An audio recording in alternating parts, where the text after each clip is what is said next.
When you hear the name Berkshire Hathaway, one name just pops into your head, right? Warren Buffett, the Oracle of Omaha.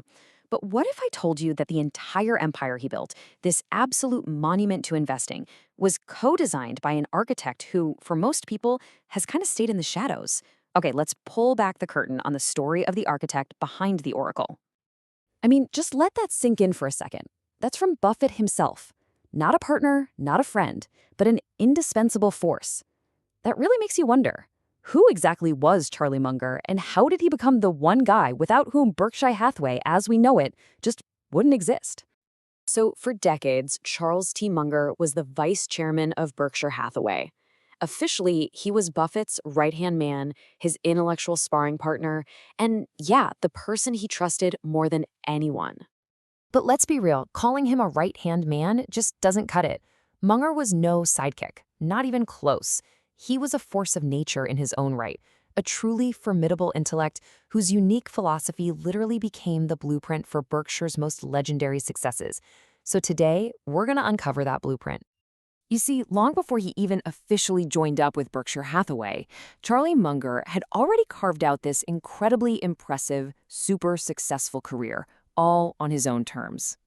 Let's just take a quick look at how he did it. What's so wild about this is the sheer brain power it shows. I mean, the guy drops out of college for the military, but then gets into Harvard Law without an undergrad degree and graduates with high honors. Then in the same year, he starts not one, but two firms, a top-tier law firm and an investment partnership. And get this, from 62 to 75, his firm is pulling down almost 20% annual returns. That's nearly 4 times the market average. This was not a man riding on anybody's coattails. He was already a master of the game. So, if both of these guys were so successful on their own, what was the thing that made their partnership truly legendary? Well, it all came down to a little California candy company back in 1972, and a lesson that would change the history of investing forever. And this slide right here perfectly sums up the huge philosophical shift. See, Warren Buffett was a master of what he called cigar butt investing. He'd find a company that was like a used cigar on the street, ugly, beat up, but it had one last good puff left in it for free. He was all about buying fair companies at a wonderful price. But Munger came along with this totally revolutionary idea. Forget the cigar butts. It's way, way better to buy a wonderful company at a fair price. Why? Because a great business just keeps on growing. It has loyal customers, it has pricing power, and it compounds your money for you year after year. But did it actually work? Well, Munger really pushed Buffett to buy See's candies for $25 million, way more than Buffett's old method would have ever allowed. The result? That $25 million investment has since generated over $2 billion in pre-tax earnings for Berkshire. $2 billion. And that one lesson, that one deal, became the new playbook. The See's Candies acquisition wasn't just a win, it was the proof of concept that led directly to Berkshire's most famous investments in brands like Coca-Cola, and much later, Apple. Munger literally rewired the DNA of Berkshire Hathaway. But how? How did Munger see these things that other people missed? What was his secret? Well, it all came down to this core idea he talked about his entire life, building a latticework of mental models. Munger was convinced that to be truly wise, you couldn't be an expert in just one thing. You needed a whole collection of frameworks, or mental models, from all kinds of different fields. You know that saying, to a man with a hammer, every problem looks like a nail? Well, Munger wanted the whole toolkit. He used ideas from psychology, physics, biology, anything he could get his hands on to look at a problem from every single angle. Okay, let's look at a few of his favorites. First up, second-order thinking. It's basically the simple but super profound act of always asking, and then what? So, for example, anyone can see that if you raise your prices, you'll make more money. That's first-order thinking. Munger would ask, okay, and then what? Will those higher prices attract a bunch of new competitors? Will we tick off our loyal customers? He played chess while everyone else was playing checkers. Next up, the margin of safety. This is a big one. It's really an engineering idea he applied to everything. You don't build a bridge that can hold the exact weight of a truck, right? No, you build it to hold 3 times the weight. It's the same in investing. Don't buy a stock for what you think it's worth. Buy it for a lot less.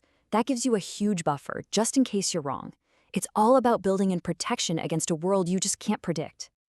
And here's a cool one, inertia. Munger took this idea straight from physics: an object in motion stays in motion, and he applied it to people and businesses.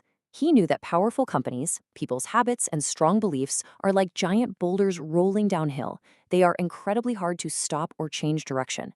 And that insight helped him spot businesses with unstoppable momentum and avoid the ones that were just stuck in the mud. So, Munger's mind was obviously one of a kind. But that's only half the story. Just as important was his character, this amazing blend of rock-solid principles and a famously sharp contrarian wit. I mean, for a guy worth billions, he lived a remarkably simple life. He stayed in the same house for 70 years and was a huge believer that good ethics just made for good business.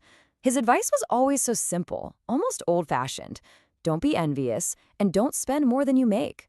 He famously said his success wasn't from making brilliant moves, but from just consistently avoiding all the dumb ones.